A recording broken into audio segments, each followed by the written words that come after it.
जाए। मेरे किसान भाइयों, शेख अब्दुल्ला साहब मॉडल फार्मर अंबर एग्रो कैमिकल दे मेरे नाल मौजूद हैं ते मैं इन्हां कोलों कुछ चीज़ां प्याज के हवाले नाल प्याज की काश्त अंबर एग्रो के साथ मैं पुछण जा रहा वां। उन्होंने मैं रिपीट करदा वां दोबारा ताकि तुहाडे कोल अच्छे तरीके दे नाल प्याज की काश्त के हवाले नाल इलम आ जाए।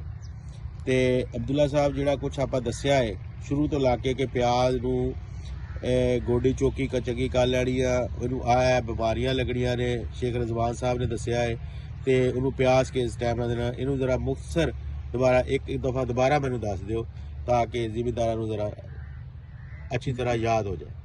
जी साढ़े जेड़ा असी प्याज लाया है ना, ये तकरीबन 1 माह हो गया है प्याज नूं। अलहमदुलिल्लाह इसकी ग्रोथ भी सही है, सारा कुछ ठीक है। ये पहले तो असी इन्हें जड़ी बूटियां खत्म करते हैं फ्लडिंग करन नाल, दवाई विच जेड़ा ना फ्लडिंग कर देने, बाद च असी गोडी कराने क्यों जिन्नी गोडी उन्नी डोडी। साडी तो कोशिश होंदी भी विच देखो हुण बिल्कुल साफ ने, इहदे च कोई जड़ी बूटियां दी कोई अटैक नहीं, कुछ भी नहीं। जेड़ा इस तो बाद असी इहदे च जेड़ा है ना टिक्की देना कि हाँ यूरिया भी डाले हैं, यूरिया कम डालते हैं, होमिक एसिड यूरिया और टिक्की देना क्या जबरैलिक एसिड स्प्रे कर दें उसकी वजह तो, ताकि ग्रोथ जल्दी कर दे। फसल रुकी होवे ना जबरैलिक एसिड करन नाल ये फसल फौरन स्टार्ट होवे नहीं। तो इन अमाइनो एसिड स्प्रे एक दफ़ा कर दे, ज़्यादा अमाइनो एसिड की जरूरत नहीं है। NPK का स्प्रे कर दें जबरैलिक एसिड नाल ताकि इन ग्रोथ जल्दी होवे। तकरीबन जैसे फरवरी आसी टैंपरेचर हाई थी वैसी इन बीमारियां अटैक करने का खतरा। अगर बीमारी लग गई प्याज नहीं बढ़ना, इन वास्ते ग्रोथ ही पहले मुकम्मल होई खड़ी ने, उस बाद इन अगर बीमारी आ भी जावे तो बीमारी को कंट्रोल सही तरह कर सकते हैं। बीमारी नहीं तुसी ज्यादा किहड़ी फंजीसाइड इस्तेमाल करदे हो, किहड़ी बेहतर समझदे हो? ਅਸੀਂ ਤਾਂ ਜ਼ਿਆਦਾਤਰ ਅੰਬਰ ਐਗਰੋ ਦੇ ਪ੍ਰੋਡਕਟ ਇਸਤੇਮਾਲ ਕਰਦੇ ਹਾਂ।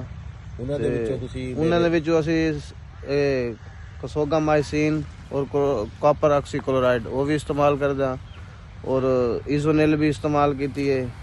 ਇਹਦੇ ਉੱਤੇ ਮੁxtਲਿਫ ਦਵਾਈਆਂ ਪੀਵਟ ਵਗੈਰਾ ਉਹ ਵੀ ਇਸਤੇਮਾਲ ਕੀਤੀ ਹੈ।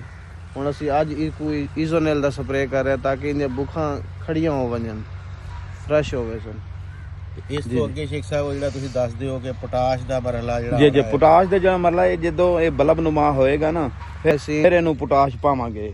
ਹਾਲੀ ਜਿਹੜਾ ਹਲੇ ਦੇਰ ਹੈ ਕਿਉਂਕਿ ਹਾਲੀ ਤਾਂ 1 ਮਹੀਨੇ ਦੀ ਫਸਲ ਹੈ, ਇਹ 3 ਮਹੀਨੇ, ਇਹ ਮਾਰਚ ਤੋਂ ਪਹਿਲੇ ਸਾਡਾ ਜਿਹੜਾ ਇਨਸ਼ਾਅੱਲਾ ਤਿਆਰ ਹੋ ਜਾਏਗਾ। ਤੁਸੀਂ ਕੀ ਕਹਿੰਦੇ ਹੋ ਕਿ ਇਸ ਨੂੰ 15 ਤੋਂ 20 ਦਿਨ ਬਾਅਦ ਪੋਟਾਸ਼ ਸ਼ੁਰੂ ਕਰੀਏ? ਜੀ ਜੀ। ਤੇ ਪੋਟਾਸ਼ ਜੋ ਸ਼ੁਰੂ ਕਰੀਏ ਤੇ ਕਿੰਨੀ ਪੋਟਾਸ਼ ਜਿਹੜੀ ਹੈ? 10 ਲੀਟਰ ਫੀ ਏਕੜ ਦੀ। ਫੀ ਏਕੜ 10 ਲੀਟਰ। ਕਿੰਨੀਆਂ ਵਾਰੀਆਂ? ਉਹ ਚਾਹੇ 2 ਦਫਾ ਕਰੋ, ਜਿੰਨੇ ਤੁਸੀਂ ਪਾਓਗੇ ਉਹਨਾਂ ਤੁਹਾਡਾ ਫਾਇਦਾ ਵਾ। ਅਸੀਂ ਤਾਂ ਵੈਸੇ 2 ਦਫਾ ਪੈਨੇ ਆ। ਸਾਡਾ ਅਲਹਮਦੁਲਿਲਾ ਜਿਹੜਾ ਵੱਡੇ ਤੋਂ ਵੱਡਾ ਸਾਈਜ਼ 800 ਗ੍ਰਾਮ, ਆਮ ਐਵਰੇਜ ਜਿਹੜਾ 500 ਗ੍ਰਾਮ ਦਾ ਹੋ ਜਾਂਦੇ ਨੇ। ਪਿਛਲੇ ਸਾਲ 2-3 ਸਾਲ ਤੋਂ ਅਲਹਮਦੁਲਿਲਾ ਸਾਨੂੰ ਉਹਨਾਂ ਨੇ ਅਵਾਰਡ ਵੀ ਦਿੱਤਾ ਹੋਇਆ ਨੇ ਪਿਆਜ਼ ਦੇ ਹਵਾਲੇ ਨਾਲ, ਮਦੀਨਾ ਸੀਡ ਕੰਪਨੀ ਵਾਲਿਆਂ ਨੇ। ਜੀ ਨੇ ਤੁਹਾਡੇ ਬਹੁਤ ਸ਼ੁਕਰੀਆ ਜੀ ਸ਼ੇਖ ਸਾਹਿਬ, शेख रजवान साहब, थोड़ा भी बड़ा शुक्रिया सर, मेहरबानी।